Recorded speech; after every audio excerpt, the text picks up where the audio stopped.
All right, ladies and gentlemen, welcome to episode 25 here of the Maritime Hockey Podcast. This episode, we're going to be talking about the Montreal Canadiens and their latest news firing their general manager, Marc Bergevin, and hiring Jeff Gordon as their team's vice president. So, we're going to also take a look at Marc Bergevin's best, worst, and wildest moves as his time as a Habs GM. And then we'll also look at Jeff Gordon's moves from GM when he was with the Rangers previously, since he is now their vice president. And we also have some interesting news that Patrick Waugh said he would be interested in being the Habs' new general manager. So we're going to get into all of that now. And let's pull up an article here from Sportsnet. So, as you can see here, this is an article on Sportsnet's website. Canadiens fired GM Marc Bergevin, hired Jeff Gordon as vice president. So, if we go down here a bit, we'll just read the article here. So it says, the Montreal Canadiens have fired general manager Marc Bergevin and have hired Jeff Gordon as the team's new vice president of hockey operations. And then there's their tweet there on Twitter. The Canadiens also relieved assistant general manager, so they also fired their assistant general manager, Trevor Timmins, and senior vice president of affairs and communications, Paul Wilson, of their duties. So basically, fired their whole management staff pretty much. On behalf of myself and the organization, I wish to thank Marc Bergevin, Trevor Timmins, and Paul Wilson for their passion and engagement towards our club. Over the last years, owner and team president Jeff Molson wrote in a statement, their relentless work allowed our fans to experience many memorable moments, including last summer's playoff run that culminated with the Stanley Cup final. We wish them all the success they deserve in the pursuit of their careers. I think, however, that the time has come for a leadership change within our hockey operations department. That will bring a new vision and should allow our fans and partners to continue cheering for a championship team. The team said the process to hire a new general manager is underway, and they are looking for one that will bring significant hockey expertise to the organization. An additional criterion of that person's role will be to communicate with fans in both French and English. And then there's a statement on the Habs Twitter from Bergevin.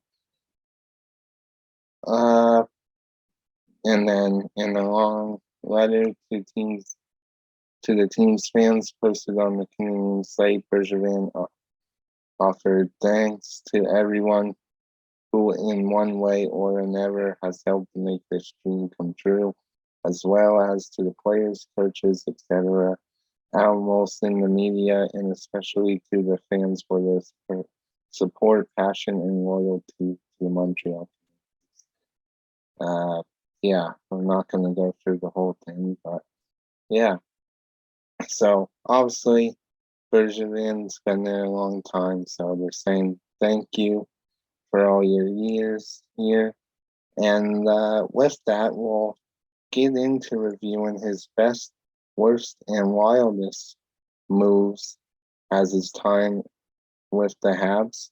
So this is also an article on Sportsnet's website saying his best, worst, and wildest moves as GM. So as you can see here, Here is his best moves, so we'll read this and go over it. So best is pretty much a slam dunk answer that the best overall move Bergevin made for Montreal was acquiring Jeff Petrie from Edmonton for a second and fourth round picks in 2015 and eventually locking him up for an additional 10 cap friendly contract years.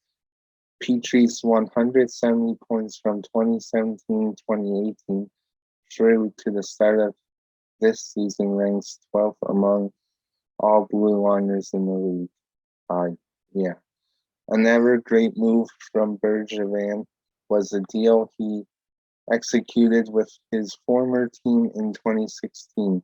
No, the Canadiens weren't able to re-sign Philip Deneau this past offseason, but that doesn't negate what a great trade it ended up being for Montreal when Bergevin packaged Thomas Fleischmann and Dale Weiss and sent them to Chicago for Deneau in the second round draft pick that became Alexander Romanov.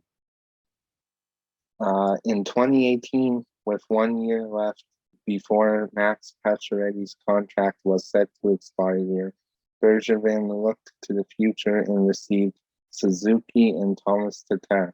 In exchange for the star winger, Pacioretty has continued scoring in Vegas, but Tatar provided solid depth during his 3-year stint in Montreal, and Suzuki is a key part of the franchise's future.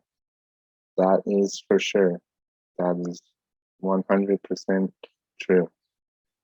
Another recent move that has seen positive early returns was signing Tyler Toffoli to a 4-year, $17 million contract 2 summers ago. The 29-year-old led the team in goals and points last season and is tied for the team lead in points through 23 games this season. Okay, so those were some of his best moves. Obviously, he drafted Subban too. Subban obviously became a great player for Montreal and their franchise too. And now Subban could be moved at the deadline. And they were saying maybe he would love to go to Montreal for 1 more year and maybe retire there as a Hab. I know Montreal fans would definitely love to have him back for a year.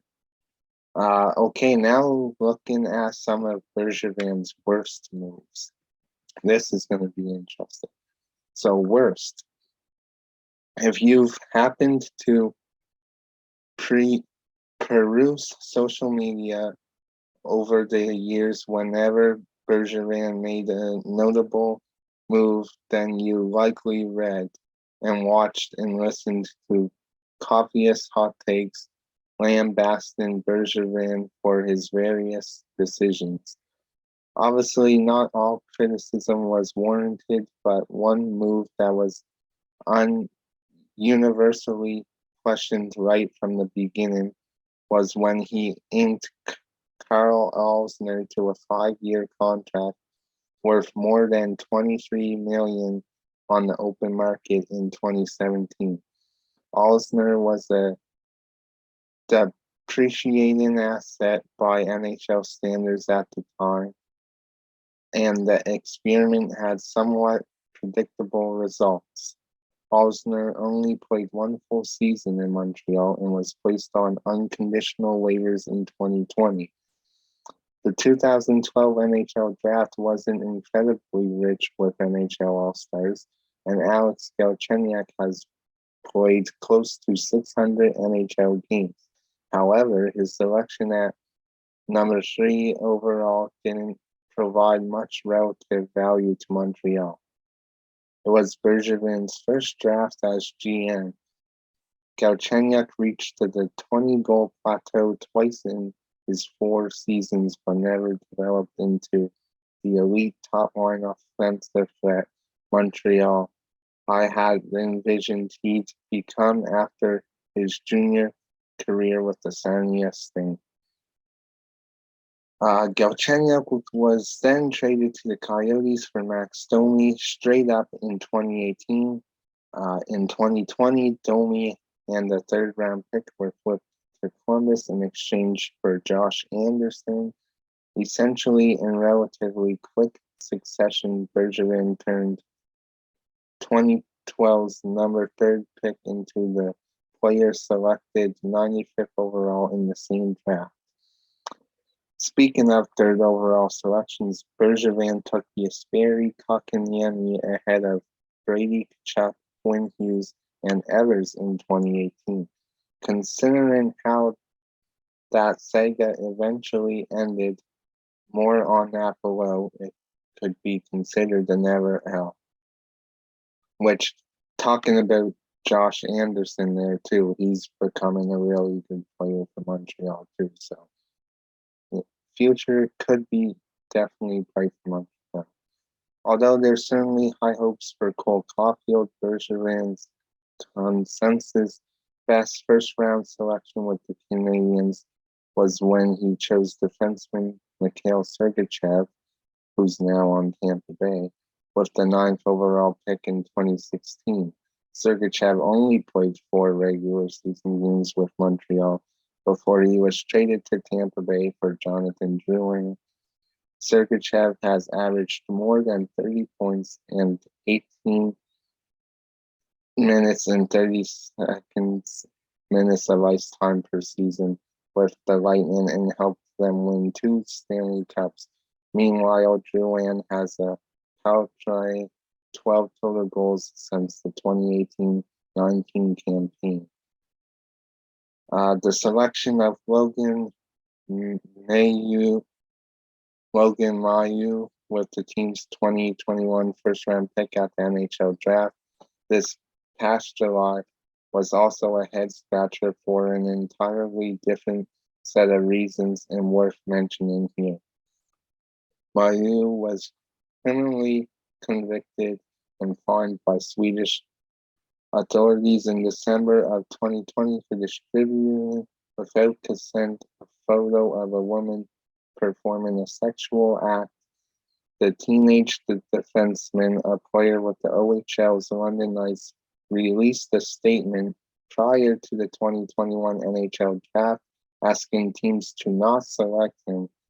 Suffice it to say, Bergevin taking a prospect under these circumstances in the first round no less was awful optics, and Bergevin was publicly panned for it.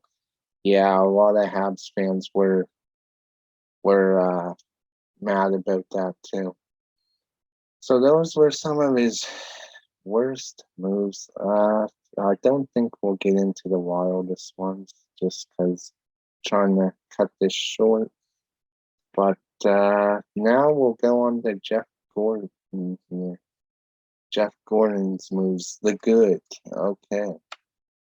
So the good for Jeff Gordon, his good moves as Rangers GM. So the good, Mika Zibanejad and a second for Derek Brassard. One of the best moves Gordon made with the Rangers was his fleecing of Ottawa for Mika Zibanejad. The Rangers gave up an egg and Derek Brassard to get Zibanejad and a second-round pick. Yeah, he lucked into this a bit because Ottawa was just looking to save cash, but still the ability to get a second-round pick in it was on Gordon. This was by far his best move, and there aren't many cases against it. That's true. Zibanejad has been everything expected, and then some. It was the rare trade that almost every fan said, wow, and Unshin and all agreed that Gordon fleeced the Senators here. Yes, he definitely has. Zibanejad has been an amazing player for the Rangers. Great player he is there. Fun to watch for sure. Another good move, signing Michael Grabner. One thing the Rangers got very good at during Gordon's tenure was the ability to find bargain bin forward free agents Michael Grabner was the first of a few that worked out beyond anyone's wildest imaginations. Grabner put up 52 goals in 135 games for the Rangers before being dealt in the first fire sale of Igor Rykov and a second-round pick. Grabner was a joy to watch on the ice, and the Rangers arguably got his final good seasons before he fell off a cliff. The Rick Nash trade. The 2018 trade deadline was the first for the rebuilding Rangers. After the letter Gordon cleaned house, the big haul came from trading Rick Nash to Boston for Ryan Spooner, Ryan Lindgren, Matt Beleskey, a first-round pick, and a seventh-round pick. Even before the rest of the trade tree was established, this was considered a huge win for Gordon. Spooner was viewed as a middle six center who could at least be a viable stopgap, but the prize was the first round pick in Lindgren. We've seen what Lindgren has become. That first round pick was used along with the second round pick acquired for Grabner to trade up for Keandre Miller. Those two are currently a big part of the future of the Rangers, for sure. Ryan Spooner for Ryan Strome. This trade was laughed off as a trade of Ryan's when it was made, but wow, has this changed over the course of 2.5 seasons. Strome came to the Rangers with a hot shooting streak, putting up 18 goals and 33 points in 63 games. He followed that up by meshing with Artemi Panarin to a career year, but he was a product of Panarin, right? That's what I thought, at least. This year, Strome completely changed and perhaps had a true breakout season driving play without Panarin and completely overhauling his defensive game. Strome was the leader on this young Rangers team in addition to a scoring line of nearly a point per game, 14, 35, 49 in 56 games. Strome gave candid answers to difficult questions about the team, its direction, the Tom Wilson situation, and the current state of the team. Now, the bad moves he made was signing and then buying out Kevin Shattenkirk. The whole sequence of moves by Gordon was just horrible all around for the Rangers. They traded Derek Stepan to free up space to sign Shattenkirk to a 4-year, $6.6 million deal. He took a hometown discount to play for his favorite team. The Rangers rewarded him by playing him with Ryan McDonough for a whole 4 shifts and then punting him to the third pair and power play too. Then they bought him out after 2 years and a torn MCL to create room for Panarin. The Rangers took a $6 million cap hit this season, effectively punting this year to make it happen. This wasn't necessarily on Gordon's ability to sign him to a team-friendly deal. This was about him being out of sync with Alan Vigneault, given how the Keith Yandle trade went. He should have known that AV wasn't going to use him properly.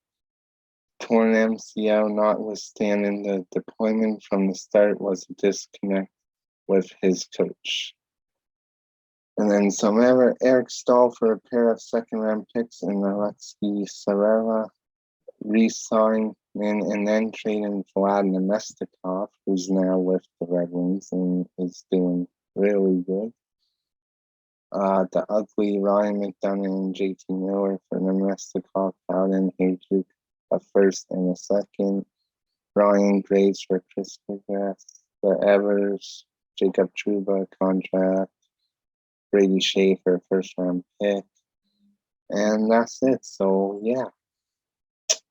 And now we'll get into another article here saying Patrick Waugh expresses interest in being the Canadiens' next general manager. Sometimes people from the past find their way back into the fold at the unlikeliest moments. The paths taken after partnering converging again days or months or years down the line. In the case of Patrick Waugh and the Montreal Canadiens, it has taken decades, but if the Hall of Fame goaltender has his way, those paths may be closer than they've ever been since 1995.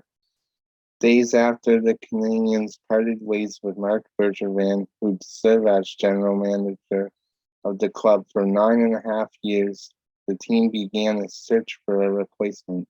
As Waugh sees it, that departure could just open the door for a reunion too. Since 1993, the team has been running in circles, Waugh said on Tuesday when speaking to La Journal de Quebec.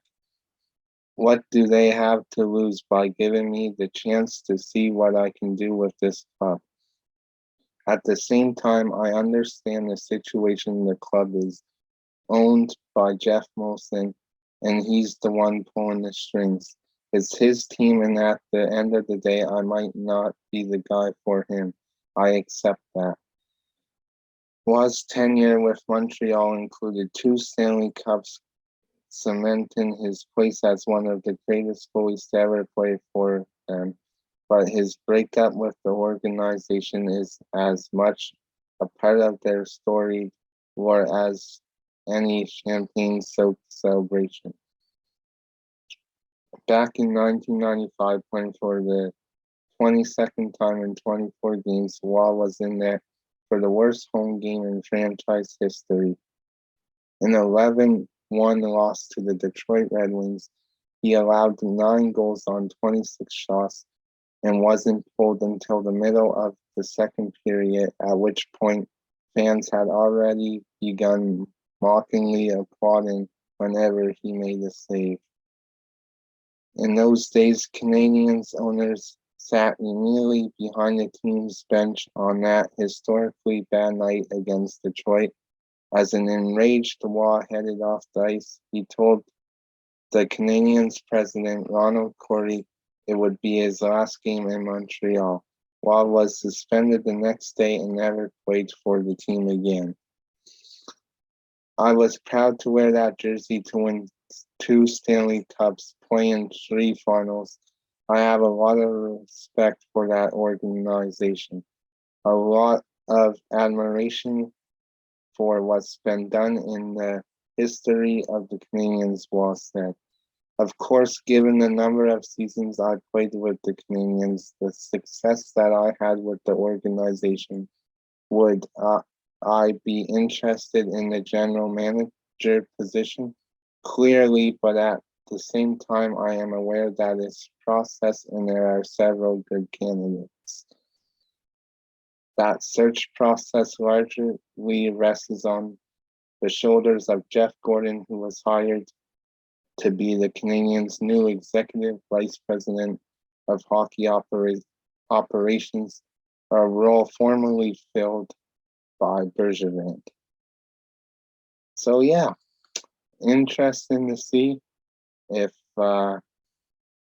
Patrick Waugh will become the new general manager of the Habs, but we'll have to wait and see, of course, if he does become the new general manager of the Habs.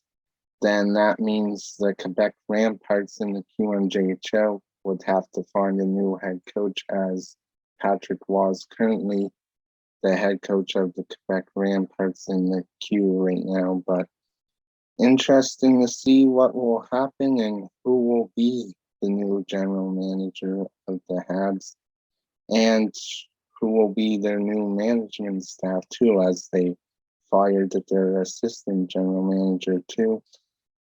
Obviously, the Habs not doing so good from their cup run last year, with outpriced Weber and lost a few other key players. They're a whole big mess right now, if you say, and they need a lot of help that they can get. But that's going to do it for this one.